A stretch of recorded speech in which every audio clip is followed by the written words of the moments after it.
Hello everyone, welcome to Inconvenient Truths. I'm your host, Jennifer Zeng. Today I will talk about two topics: the complicated relationships among Russia, the CCP, Ukraine, and the West, and some exclusive updates on the chained woman issue in China. First, let's watch another clip of the most beautiful show in the world.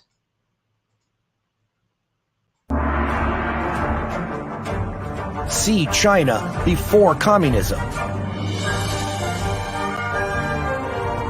You're not just watching a performance. You're witnessing a culture reborn.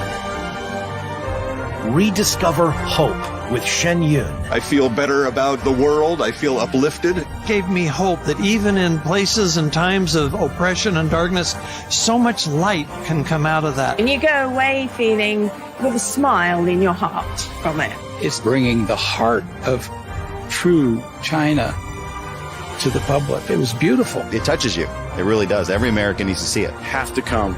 Life-changing. Make sure you see it. Make sure you see it.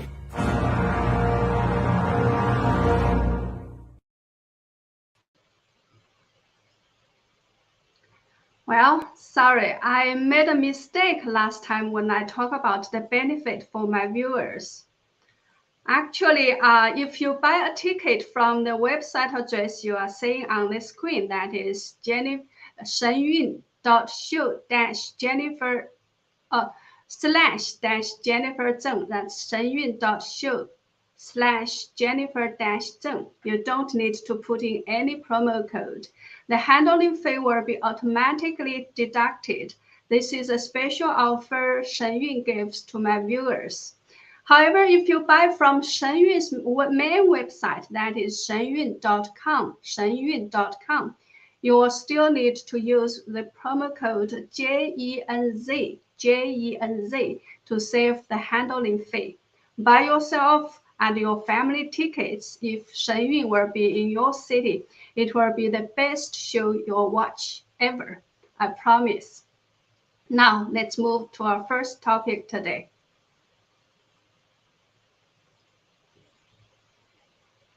Many people are saying that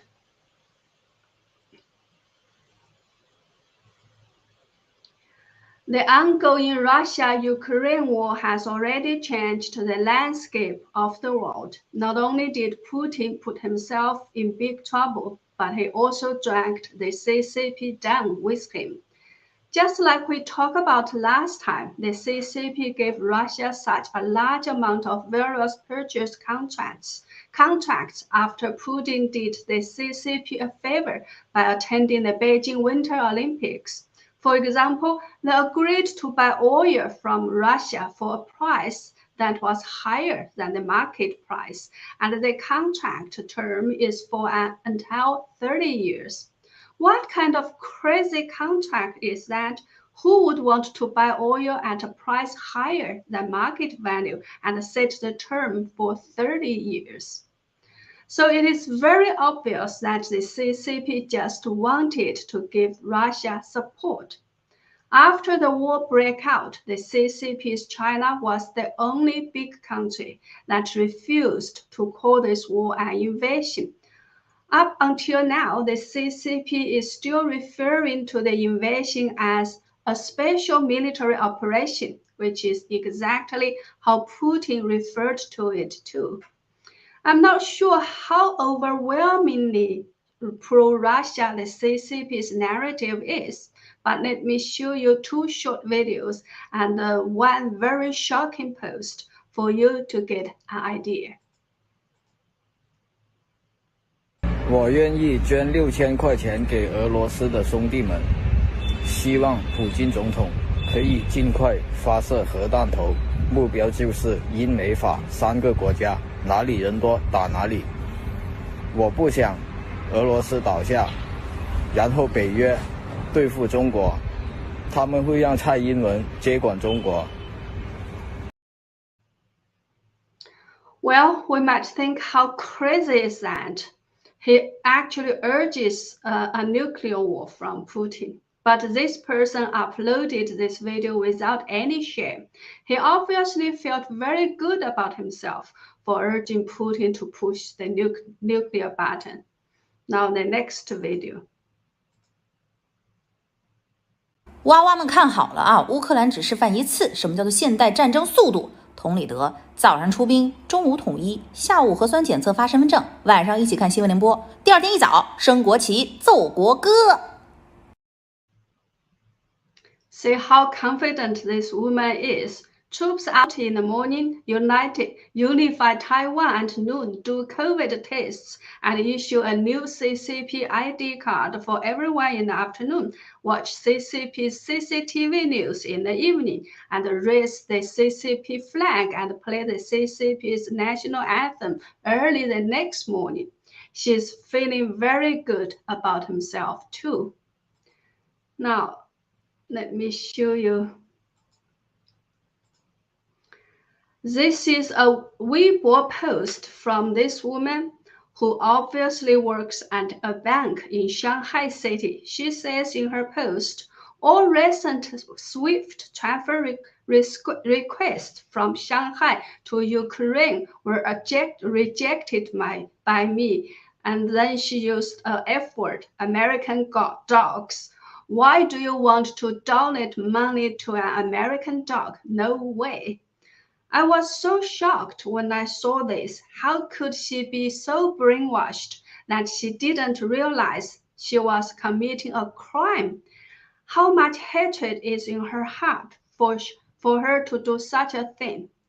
Well, as the war hasn't yet developed to what Putin had expected, and when the CCP saw things were not quite right, it changed its tone a little bit by trying to be more pro-America. However,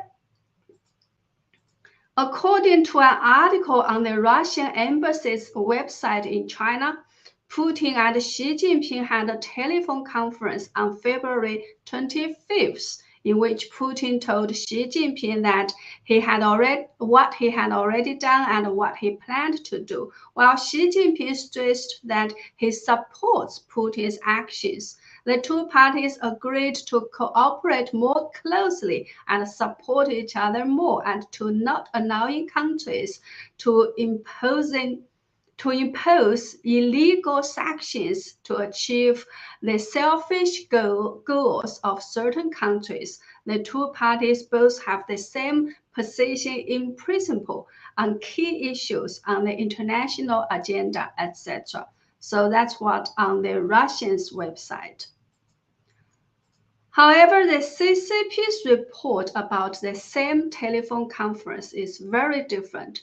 It only says that the two parties exchanged views on the current situation in Ukraine. China will decide its position based on the merits of the Ukraine issue itself.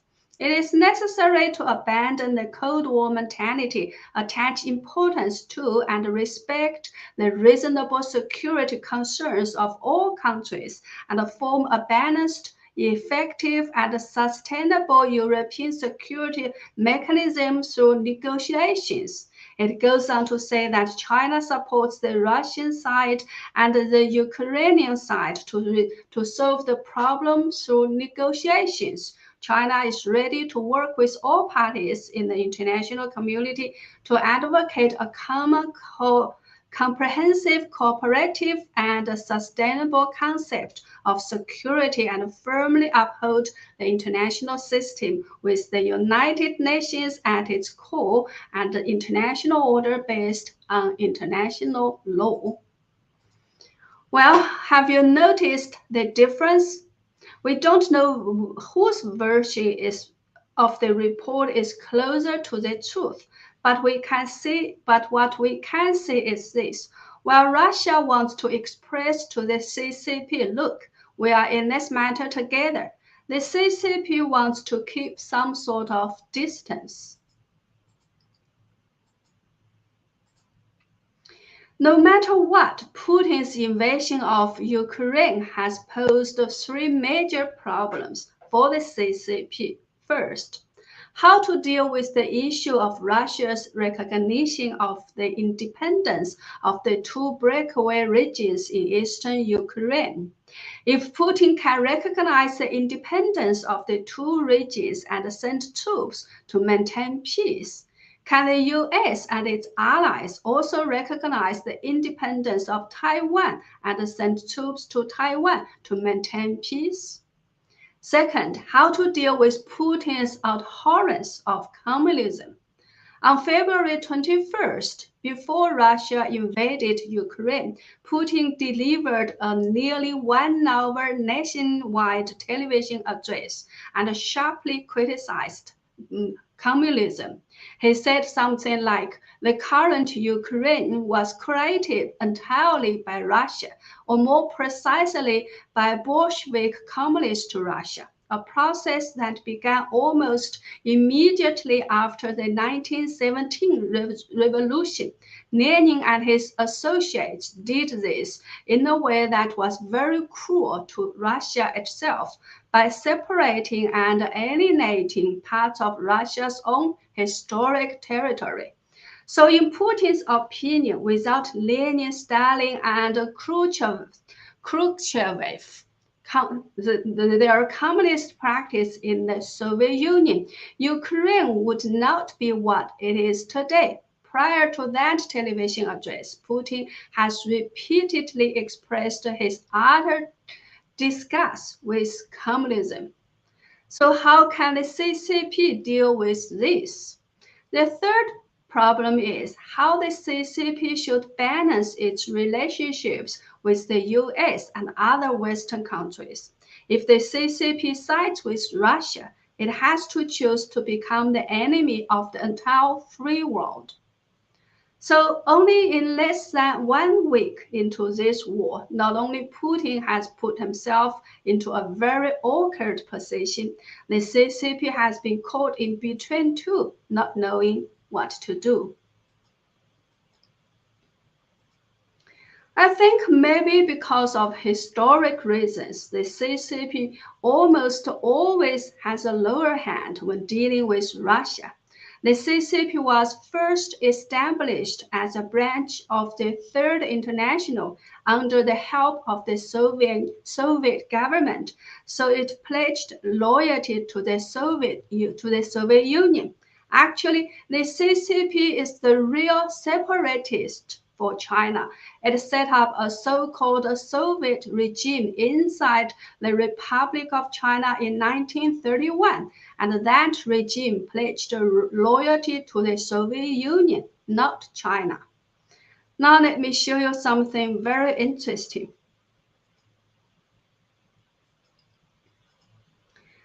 You all know this movie, right? The Chinese characters above the movie poster say, after watching the movie Kung Fu Panda, I just want to ask, why does the panda have a goose as its father?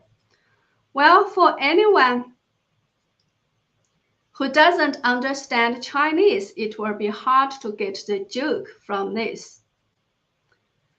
The Chinese word for goose is 鹅, while the Chinese word for Russia is 俄罗斯, or 俄国. So the first word sounds the same as the Chinese word for goose. So some Chinese people say Russia is CCP's father, or Father Russia in Chinese. It sounds 俄爹. So Father Russia and Father Goose sound the same in Chinese. I wonder whether that is the reason why, out of all sorts of animals, the director of Kung Fu Panda chose a goose to be the father of the panda. What do you think? Leave us a comment if you know something about this. As for the CCP's relationship with Ukraine, I'd say the CCP really shouldn't be so ungrateful. It is Ukraine that helped the CCP build up its military power. Even the Liaoning aircraft carrier that the CCP has been so proud of was given to the CCP by Ukraine. The CCP's mouthpiece once said that without Ukraine, the CCP would not have made so many defense achievements. Also, Ukraine joined the CCP's One Belt, One Road initiative in 2017 and became an important hub in Europe for the CCP. Also, the CCP promised in 1994 that it would provide Ukraine with security assurance when Ukraine was under nuclear threat. We just watched a video of Shen Yun performance arts at the beginning of this show, right? Such a beautiful performance. However, in 2009 and 2010, the CCP forced Ukraine to reject Shen Yun, and Shen Yun had to cancel the performances there and return the tickets. Why does the CCP hate Shen Yun so much? Because Shen Yun is based in the US and presents true traditional Chinese culture. After people watch Shen Yun, they will experience true traditional Chinese culture and know that what the CCP has cannot represent the real China. Anyway, Ukraine worked with the CCP and gave in to the CCP's pressure at the time. And what is the CCP doing to help Ukraine now? One of its little pigs has just chosen to reject all SWIFT transfers from Shanghai to Ukraine. I wonder why anybody on earth would choose to side with the CCP.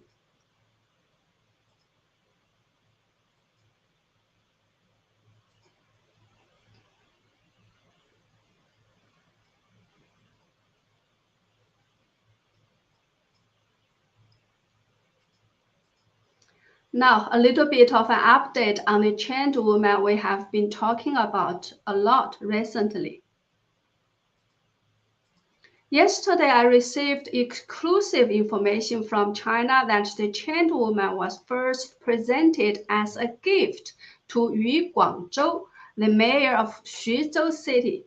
Yu Guangzhou later became a national-level CCP leader and a member of the Central Committee of the CCP. He is a current member of the Standing Committee of the CCP's Political Consultative Conference and Deputy Director of the Economic Committee.